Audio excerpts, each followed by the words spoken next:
Saya kebetulan adalah putra, tapi dari Garwo Ampenan, itu dari Sri Sultan Hamengkubuwono X.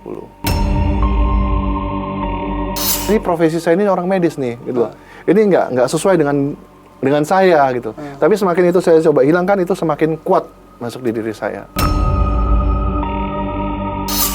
Jadi gini, nakes saat di hari hasil itu dinyatakan bersih, nggak ada apa-apa, tapi keluarnya pasien itu masih tetap sakit.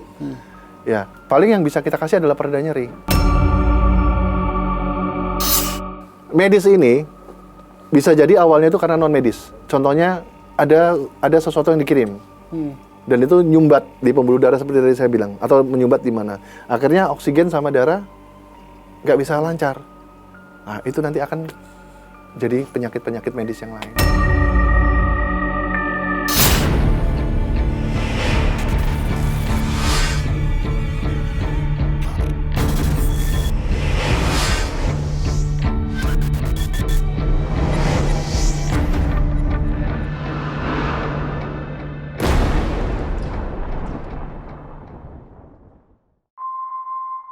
Malam penikmat ganjil, kita kedatangan Dokter Setan. Selamat malam, dokter. Selamat malam.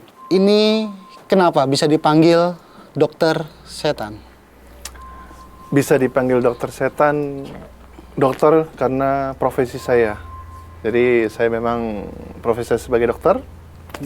Lalu kata-kata setan di belakangnya bisa muncul itu karena saya punya sisi. Satu lagi, saya punya kemampuan, gift dari Tuhan. Saya bisa berkomunikasi, bisa melihat, bahkan bisa menyembuhkan penyakit-penyakit yang di luar nalar atau non-medis seperti itu. Makanya saya dapat julukan sebagai dokter setan. Jadi, saya kuliah Fakultas Kedokteran sampai saya lulus. Dan saya juga sama seperti yang saya melalui koas dan saya melalui dokter muda sampai saya berprofesi.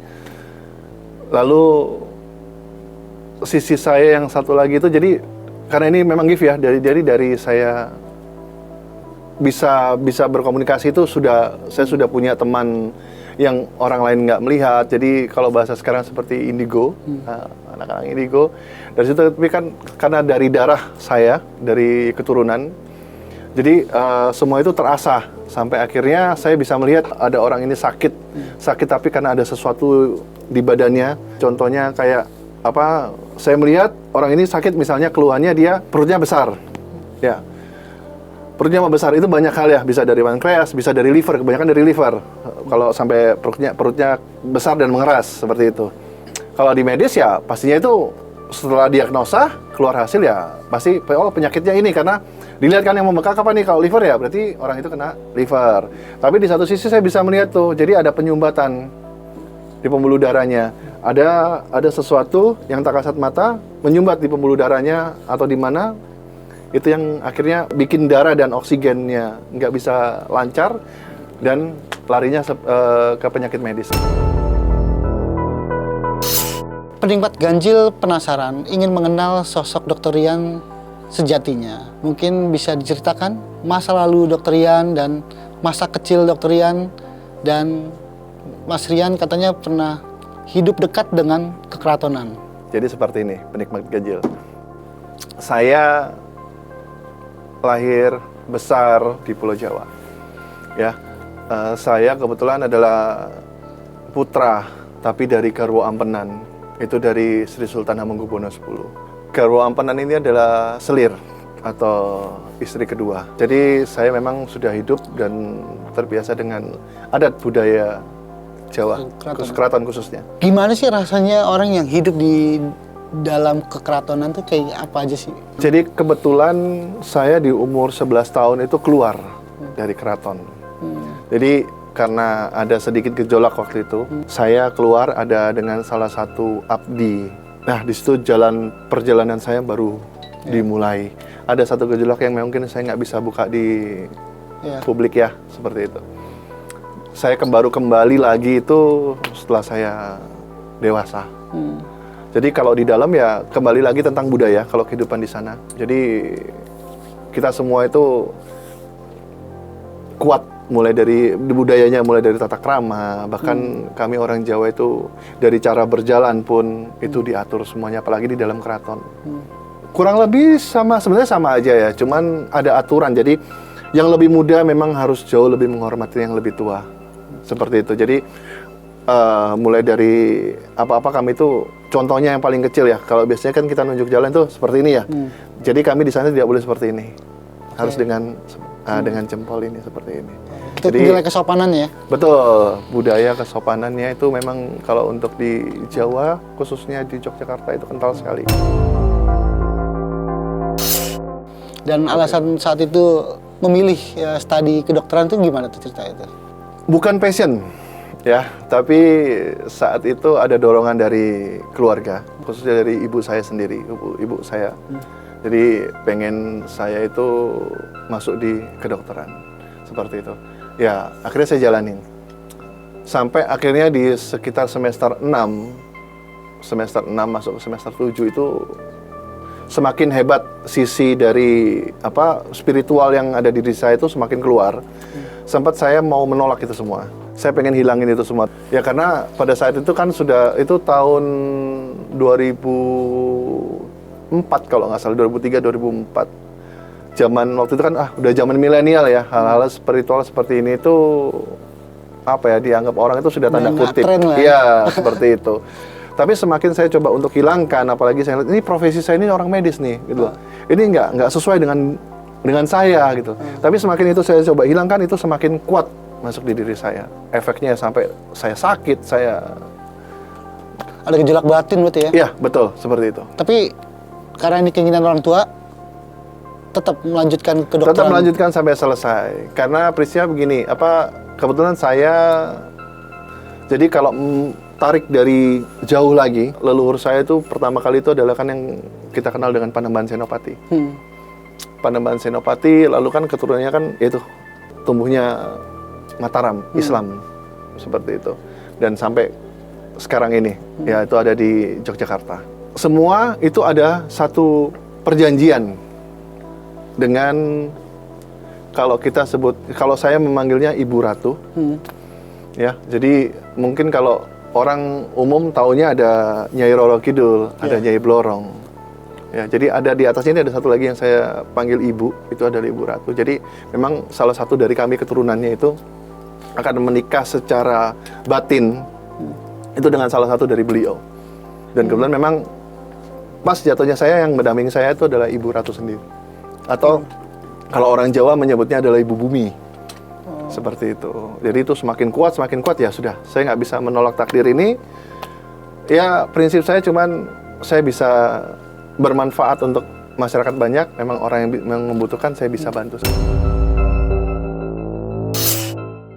Dan saat di Fakultas Kedokteran itu gimana menjalaninya? Karena Mas Rian memiliki kebatinan pengen selalu dunia spiritual. Saya tutupin. Oh gitu? Ya, karena kalau kita sudah masuk, apalagi masuk Fakultas Kedokteran, semuanya itu pakai logika. Ya, semuanya itu ya istilahnya kita bisa menjudge orang ini sakit, kita harus ada diagnosanya dulu. Nggak bisa. Jadi semua itu saya tutupi. Seperti itu, Mas Agung. Nah, nanti kita akan masuk nih sesi ini nih, karena kan ada kontradiksi antara medis dan non medis nih. Ya. Tapi sebelum itu, Dokter Ian akhirnya lulus dan udah mulai praktek juga kedokteran itu. Ya. Sudah, bukan praktek sendiri, lebih tepatnya di klinik atau di rumah sakit. Di klinik? Iya. Lalu seangkatan teman-teman dokter gimana tuh? Menyebut dokter? Di awal-awal mereka semua nggak tahu ya. Tapi saat dengan berjalannya waktu, beberapa pasien itu saya suruh pulang, saya suruh cari alternatif. Karena bukan medis? Bukan medis, saya bilangnya begitu. Ya, dari situ akhirnya teman-teman saya ngasih saya slogan nama Dokter Setan. Nah, kepekaan Dokter Ian saat belajar ilmu kedokteran lalu memiliki kemampuan pengobatan non medis tuh setelah dokter mencapai gelar kedokteran itu gimana tuh? Dari sebelumnya pun saya sudah tahu. Iya, sudah. Jadi maksudnya sudah bisa lihat nih, misal contohnya Mas Agung nih sakit ya, sakit. Saya tahu nih, oh Mas Agung ini ada nggak bener nih, misalnya contoh di badannya ada yang nempel. Nah seperti itu. Oh atau ada yang ngerjain itu dalam arti udah bahaya ya, dalam arti seperti santet, kirim santet atau teluh. Jadi ada sesuatu di badannya Mas Agung dan itu memang harus dikeluarkan. Oke. Dan selama ini ya saya mengeluarkan nggak cuma sekedar tarik lempar. Ya. Nanti ada saksi-saksi juga yang bisa tahu, yang biasa ikut saya juga bagaimana apa yang namanya barang-barang benda-benda gaib itu bisa keluar dari badannya orang dan orang itu sembuh. Nah, jadi penyempat ganjil Dr. Rian ini pernah juga bekerja di rumah sakit ternama, namun kita tidak bisa disebutkan ya. Ya. Dan ternyata juga banyak juga pasien-pasien di rumah sakit itu yang ternyata bukan medis. Betul. Tapi dilakukan medis, ditangani dengan secara medis, mungkin kesembuhannya nggak bisa optimal. Jadi gini, nakes, ya, tenaga kesehatan. Istilahnya saat ada pasien datang, kan kita tanya keluhannya apa? Keluhannya apa? Diagnosanya kan ada nanti keluar ya. Kalau membutuhkan foto atau ronsen atau yang lain-lain, nanti setelah itu kan hasilnya ada keluar. Jadi saat di hari hasil itu dinyatakan bersih, nggak ada apa-apa, tapi keluhannya pasien itu masih tetap sakit, ya paling yang bisa kita kasih adalah pereda nyeri. Dan beberapa kasus yang saya tangani yang seperti itu, ya sebelum sampai seperti itu ya saya suruh cari alternatif.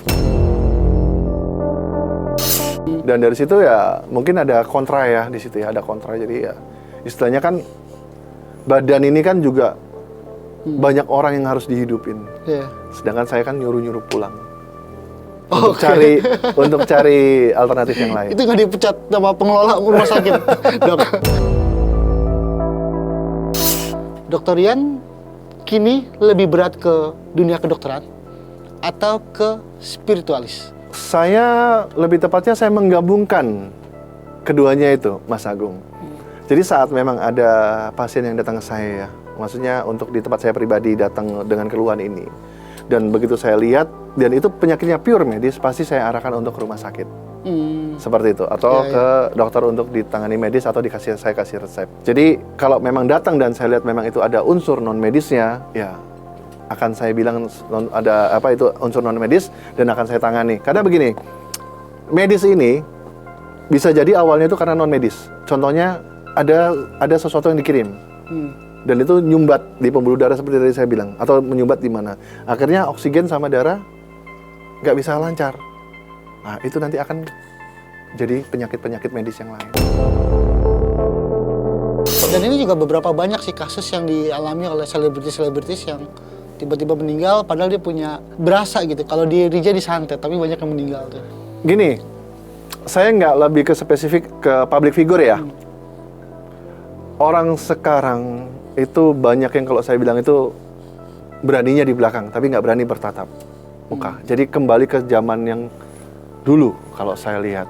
Jadi nggak suka sama orang atau ada sakit hati sama orang, bukannya berhadapan langsung, tapi main dari belakang. Bahkan nggak sedikit yang saya tangani, ya, anak ngerjain bapaknya atau orang tuanya ngerjain anaknya, paman ngerjain ponakannya, dan gitu juga sebaliknya. Nah, tadi kan dokter bilang awalnya kena serangan santet, Ya, lama-lama menyumbat pembuluh darah, ya, oksigennya terbatas. ya. Ketika dia datang ke dokter kesehatan ini, yang ditangani adalah santetnya dulu kah? Atau pembuluh darahnya yang di... Pastinya akar masalahnya dulu. Awalnya kenapa nih dia bisa sampai terjadi penyumbatan atau terjadi efek medis? Okay.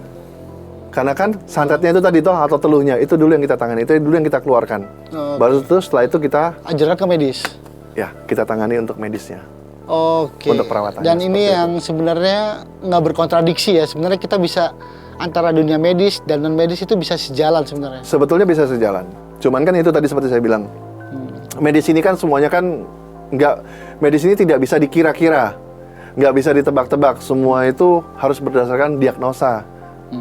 Nah, seperti itu. Kalau dari sisi spiritual, kalau dari sisi non medis ini kan dari pakarnya, dia punya kemampuan spiritual, dia bisa melihat di badan seseorang itu ada apa, dan dia kenapa, dikerjain sama siapa itu. Kebanyakan spiritual saat ini, ya, tidak semua, atau yang baru belajar spiritual, itu banyak pasien-pasien saya yang datang itu akhirnya ngeluh. Nggak dapat solusi, tapi cuman malah diadu domba, malah bikin sakit hati. Jadi, oh kamu dikerjain si A, kamu dikerjain si B, tapi solusinya nggak ada. Kalau bicara pengobatan nih, pasti ada obat. Nah, kalau dokter Rian ini seperti apa? Pasti ada obat, karena penyakit pun diciptakan, pasti ada obatnya. Okay. Pasti ada penawarnya. Kalau medis, itu kan memang obat-obat patennya sudah ada ya. Kalau dari spiritual, kalau dari non-medis, saya menggunakan semua bahan-bahan dari alam, yang ada di alam. Herbal? Iya, herbal, tapi saya lebih ke adat, lebih ke contohnya menggunakan apa yang ada, misalnya dengan bantuan leluhur ya, pasti ada dupa, ada kembang, seperti itu, dan lewat sentuhan fisik.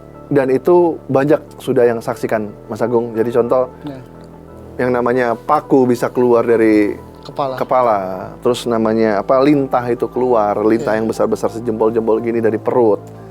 Lalu apa itu yang putih-putih, belatung, itu satu kaki itu tahu-tahu setelah saya pegang itu keluar semua seperti itu.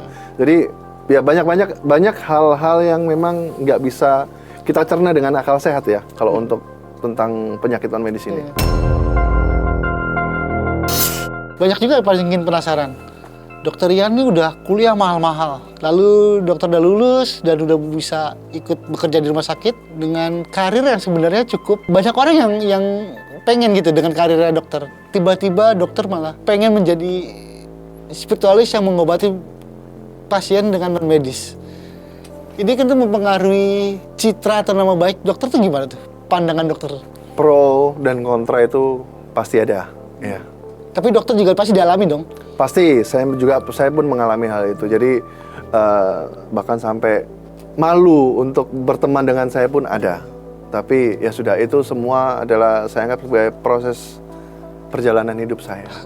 Seperti itu. Karena di sini saya juga mengobati orang. Itu saya tidak pernah membawa agama, ya. Jadi makanya saya bisa masuk di semua segmen. Jadi kalau dibilang kok nggak sayang dengan apa yang selama ini udah saya capai, ya kan, tinggal hidup enak, tinggal seperti ini, ya. Saya lebih mau bermanfaat buat masyarakat banyak, Mas Agung. Oke. Ya, Nah, karena sekarang orang mengenal dokter tuh sebagai apa? Dokter kah atau spiritual kah atau dukun kah? dokter dan dukun. Jadi ya tergantung bagaimana saya menempatkan diri ya. Kalau memang posisinya saya lagi nanganin pasien yang memang non medis ya, saya tidak membawa embel-embel profesi seperti itu. Tapi kalau memang lagi pas di klinik ya itu adalah profesi saya. Ada nggak sih tarif yang dokter Rian terapkan? Karena kan setiap pengobatan pasti juga ada biaya mungkin yang mahal yang dikeluarkan gitu kan untuk sang pasien. Kalau dokter sendiri gimana? Dari sisi mana ini? Kalau profesi ya pasti ada tarif. Karena setelah diagnosa, setelah ketemu, setelah konsultasi, ada resep, pasti ada tarif. Tapi kalau dari sisi non medis ya, itu saya tidak pernah memasang tarif sebetulnya. Saya lebih ke sediakan aja apa yang saya butuhkan, yang untuk digunakan untuk pasien itu, dan itu saya kerjakan. Seperti itu. Karena buat saya ilmu yang saya punya itu tidak untuk bisnis, untuk diperjualbelikan atau untuk dikomersilkan. Saya lebih ingin bermanfaat untuk masyarakat banyak. Sebenarnya penasaran juga cara dokter Rian mengobati orang itu seperti apa sih secara non medis ini sebenarnya? Mungkin bisa ditunjukkan sama Ganjil nanti. Oh bisa. Nah kebetulan salah satu kameramen kita saat liputan di makam itu nggak sengaja nginjek makam. Nanti kita bisa jelaskan, dan kakinya sakit. Mungkin nanti kita coba dokter Rian untuk mengobati ya sebenarnya. Boleh. Dan medianya sebenarnya hanya sentuhan doang ya atau gimana? Tergantung bagaimana nanti kondisinya ya, saya lihat ya. Jadi proses penyembuhan saya itu untuk non medis itu ada mulai dari perendaman, terus mandi, jadi dimandikan, lalu penarikan. Medianya juga banyak. Ini salah satunya Mas Agung yang saya pakai biasanya untuk untuk case yang berat-berat. Contohnya ini adalah bahasanya adalah apel gin, ya. Jadi untuk kasus yang besar-besar itu biasanya menggunakan ini. Ini dimakan atau? Enggak, ini nanti ini kan tersegel semua sama kaca. Nanti dipecah, itu yang kita butuhkan yang ada di dalamnya. Kenapa kok ini disegel seperti ini? Karena itu tadi, jangan sampai auranya itu keluar. Di dalamnya itu seperti madat. Dan itu namanya apel jin. Dan ini dari Turki. Seperti itu. Ini untuk kasus-kasus yang besar, yang berat, itu biasa saya menggunakan ini untuk sebagai media. Seperti itu. Lalu kalau kembang dan boneka-boneka seperti ini biasanya saya untuk media juga sebagai ini titik-titik lokasi yang kena itu di mungkin mana, bisa ditunjukin ke media boneka kecilnya, dokter. Nah itu ya? Iya, seperti ini. Ini anatomi manusia ya, sebenarnya? Iya, seperti ini. Dan itu bisa dilihat. Dan ini biasanya juga bisa digunakan untuk menyakiti orang. Ini bisa juga digunakan untuk santet atau teluh. Betul. Jadi sebenarnya hal-hal seperti ini tergantung bagaimana menggunakannya. Nah dok, kita coba panggilkan kameramen kita yang baru diduga kena penyakit yang non medis. Karena waktu itu saat peliputan dia nginjak-nginjak makam lain gitu sih katanya sih. Oke. Kita panggil ya. Iya. Coba mana? Dri. Ya. Nah, nih Henry. Malam Bang Hendri. Iya. Bang Hendri. Ini kayak ada masalah nih. Waktu saya liputan salah satu artis meninggal di salah satu makam. Mungkin karena kita liputan main asal serobot aja ke makam nggak tanpa izin permisi. Pas saya kelar dari liputan itu, kok tiba-tiba kaki saya sakit gitu dok nih. Yang sebelah kanan. Nginjak makam orang.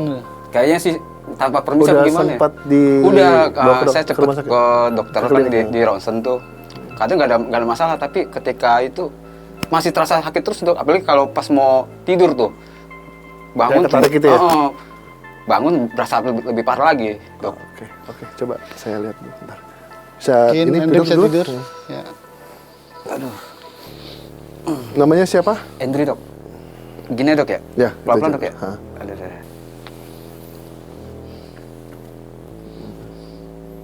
Oh ya, ini ya? Iya. Nah ini. Aduh. Kayak ada mukul-mukul gitu dok. Aduh. Bisa diangkat dulu. Pelan-pelan. Nah gini berasa nih dok nih.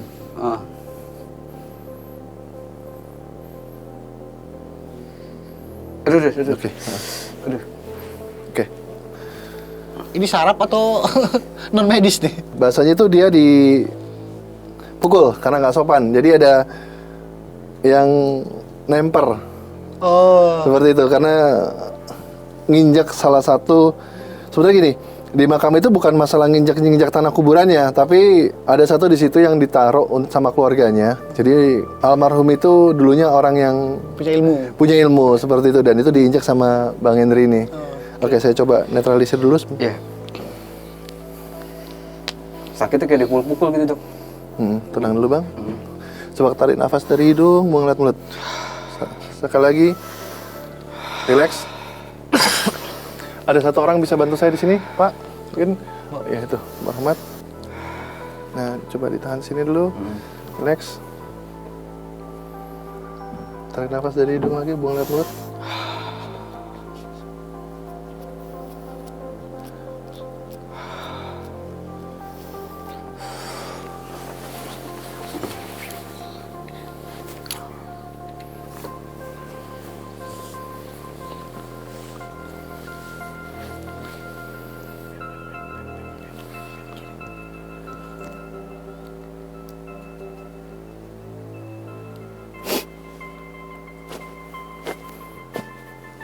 Nah, ini penyempat ganjil nih. Ini air. Ini Hendri langsung nggak sadar diri nih? Iya. Oke.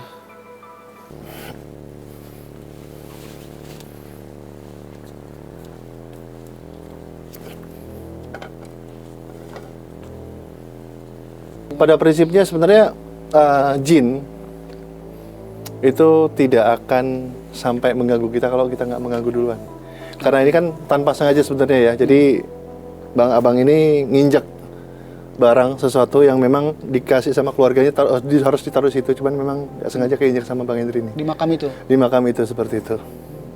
Dan itu mukul ke Kaki. Bang Hendri, ya. Lupa saya. Cuman ketempar aja sini. Nah, ini penikmat ganjil juga, jika misalkan ada sakit-sakit yang diganjal, yang merasa ganjal non medis, ya mungkin bisa hubungin dokter Rian biar bisa didiagnosa apakah di medis atau non medis.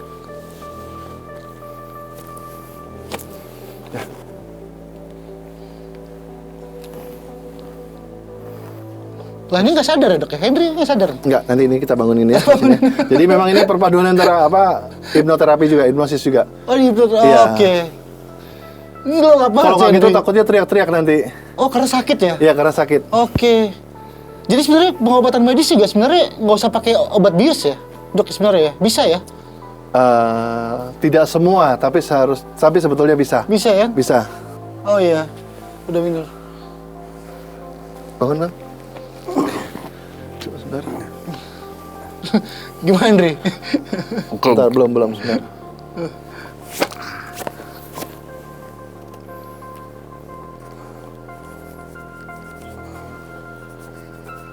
Ini diapain dok?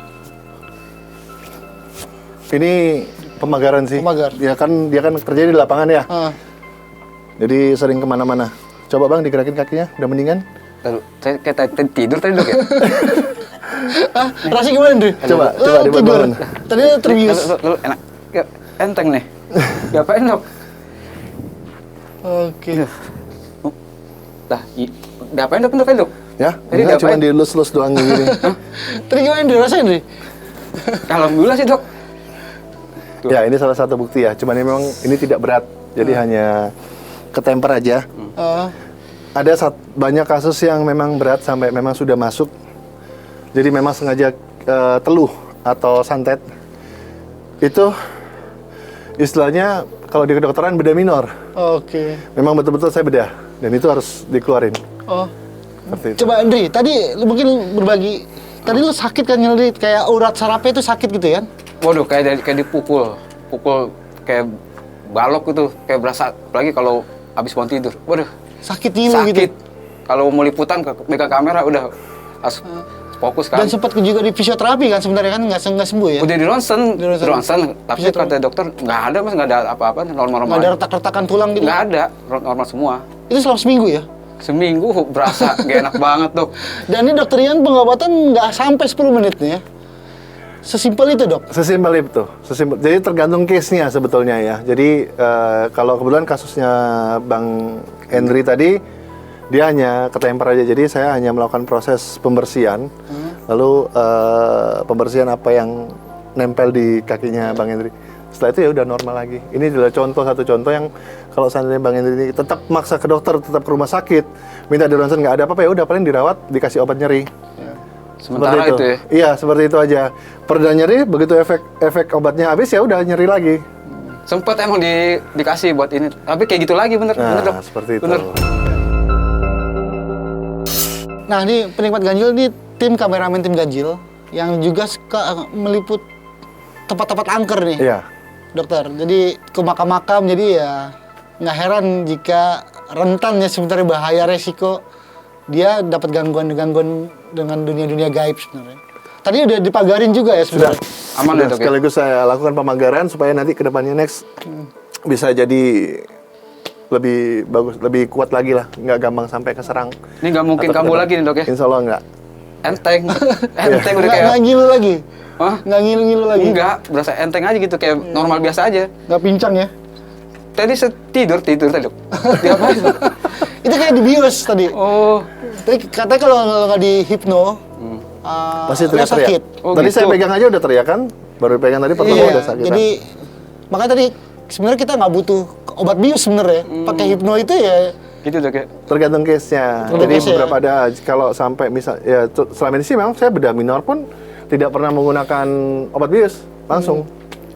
Ya sedikit sakit memang. Dok maaf nih, saya boleh tanya dikit ya. Saya diapain sih? Maksudnya ketika saya liputan itu, saya diapain tuh sama kayak makhluk apa gimana sih? Dan saya kenapa tuh? Tempelan atau gimana sih? Bukan ketempelan, jadi lebih tepatnya dipukul, ditemper. Karena nginjek barang yang buat mereka berharga.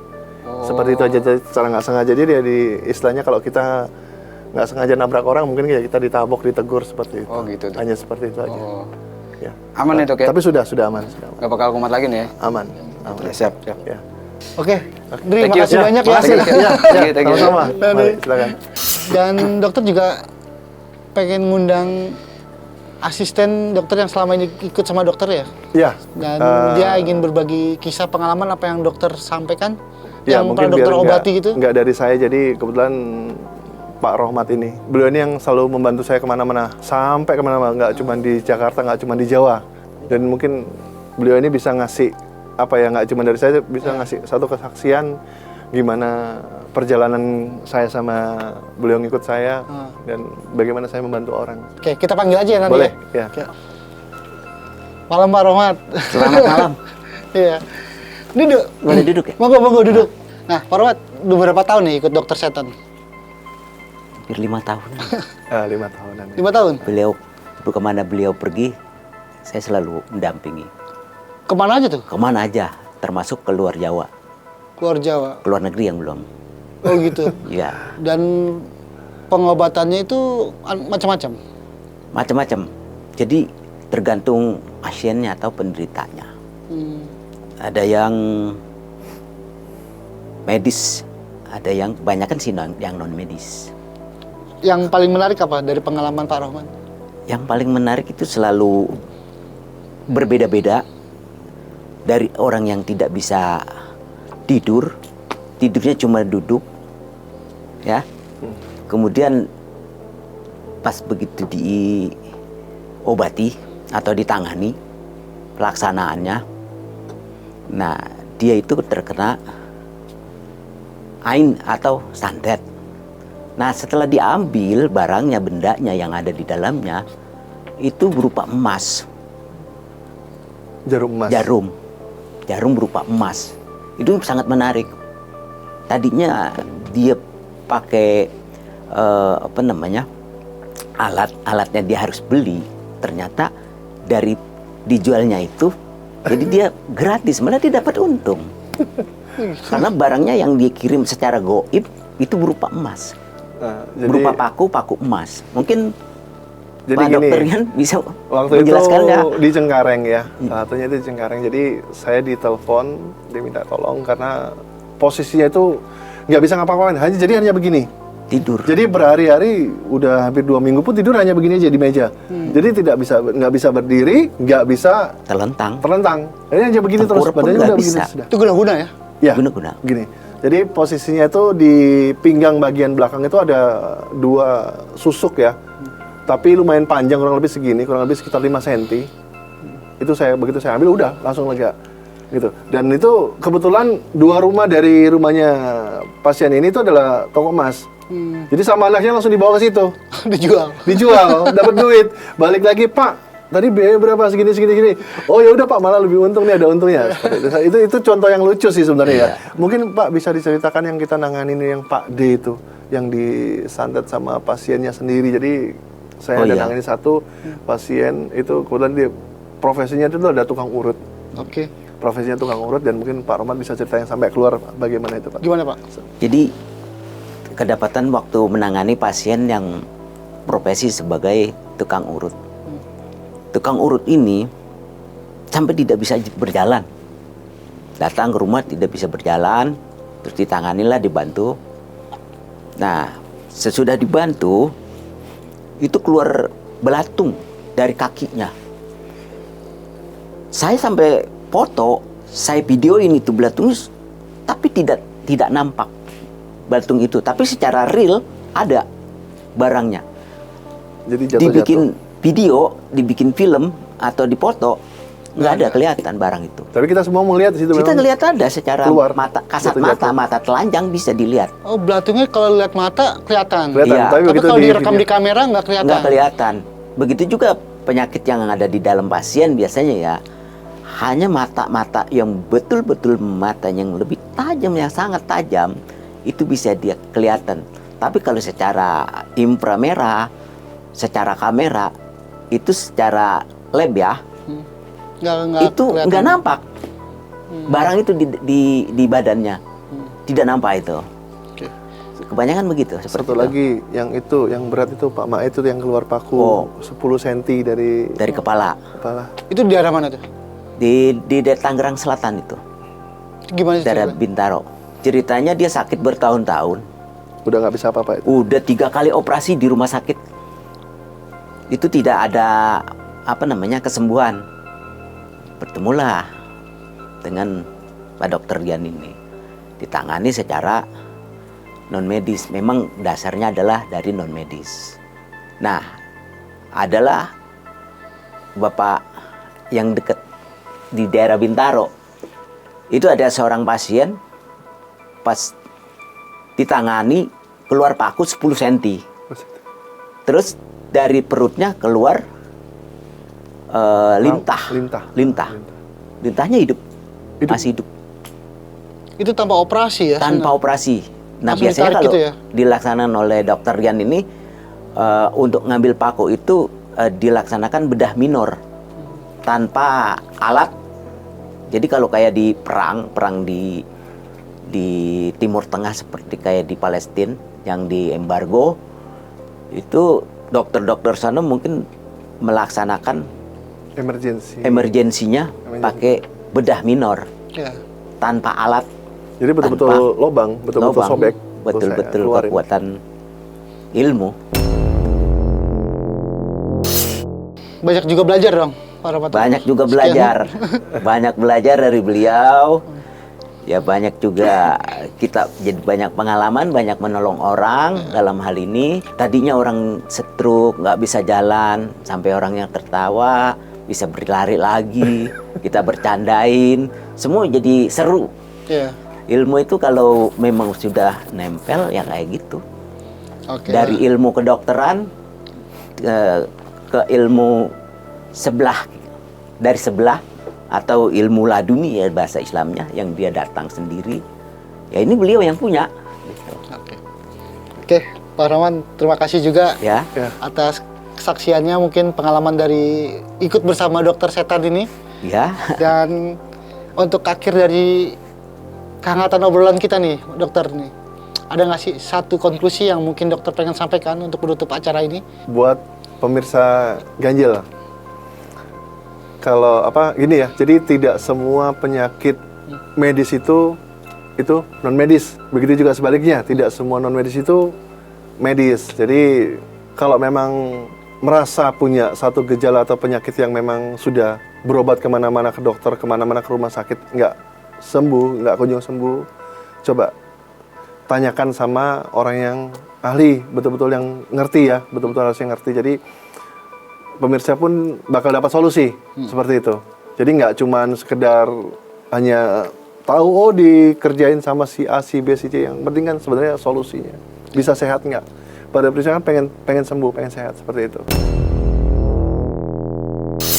Nah, pendapat ganjil mungkin cukup sekian.